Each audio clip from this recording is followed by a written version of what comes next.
How many people here have ever heard of the revolt of the Dutch against the Spaniards? How many people here have ever heard of Harriet Tubman, whoever she might or might not be? Oh, not many? Oh, self-selected group. But the point is, this revolt of the Dutch against the Spanish Habsburgs is a very important landmark in the history of liberalism. It was a long struggle. It was a very bitter struggle. Finally, the Dutch prevailed against the great Spanish Empire and set up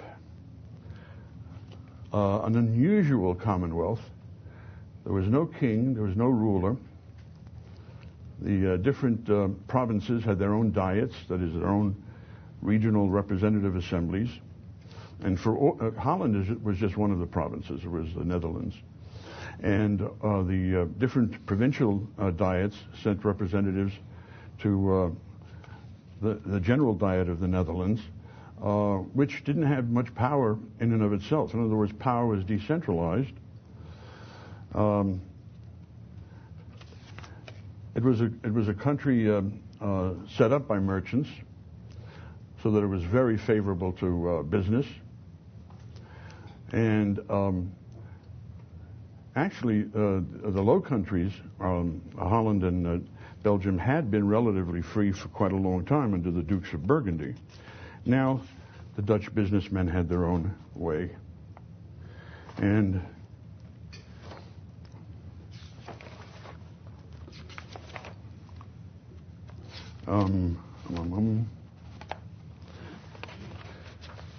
one of the sons of Amsterdam.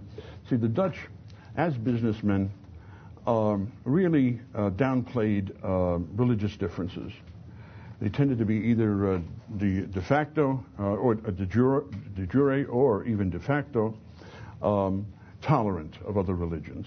About a third of the population was Catholic. Well, the Calvinists were favored, but the Catholics were certainly not burned at the stake or imprisoned or persecuted in any way like that. And the Dutch opened up the door to the Jews. When the stupid Spanish kings, and then the Portuguese kings, threw out the Jews, many of them went to Holland and started this great Jewish community, very important in the economic and intellectual life of the Netherlands that existed until the time of Anne Frank. Now, one of the members of this Jewish community in Amsterdam was a philosopher named Spinoza.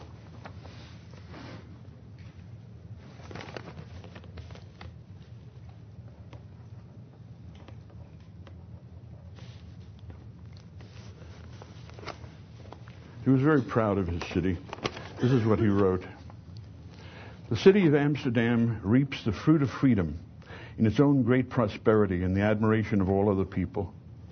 For in this most flourishing state and most splendid city, men of every nation and religion live together in the greatest harmony and ask no questions before trusting goods to their fellow men,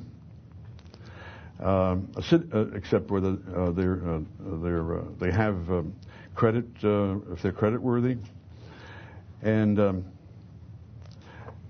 this was basically true about Holland. Now, I mentioned the division of Europe as crucial, as central to the development of liberalism, and it comes out here also, because the fact that you have different polities, different political jurisdictions, means that there's a possibility of a demonstration effect. Everybody in Europe knew that the Dutch were tremendously prosperous. Even poor, even beggars and people on welfare in Holland lived moderately well. In Spain and Naples and so on, they had to go around begging the way gypsies do now in Italy and Central Europe. But there were asylums for people, blind people, handicapped people. But in general, this was a very prosperous bourgeois society. So people saw this. Statesmen saw this and said to themselves, maybe if we adopt some of the policies of the Dutch, we can do some good for our own people. Now, very crucially, I say there was an absolutist thrust. The kings tried to get total power. The Dutch had stymied the Spanish Habsburgs, and in England, something very similar happens when the Stuart kings come down from Scotland, know nothing about English institutions, and have no idea how deeply rooted they are, back to the Magna Carta, already four centuries plus old, and attempt to introduce the ways of continental despots. So the 17th century in England is a century of civil disturbance and revolution. They execute a king. They force another king off the throne. And what happens in times like this is people begin to look around and ask fundamental political questions. You know, we've thrown out the king. What are we going to have? Well, what's the basis of political authority anyway? Legitimate political authority. We thought it was a succession of legitimate kings, but we don't have a legitimate king anymore. So important works were written, and this is something else you can find in Murray's book. There's a lot about a group of activists and theoreticians called the Levelers, who worked and agitated in the late 1640s and 1650s. Things developed. As I say, nothing comes into being totally full and complete. So the Levelers began. First of all, their program was basically a libertarian program: do away with chartered government monopolies,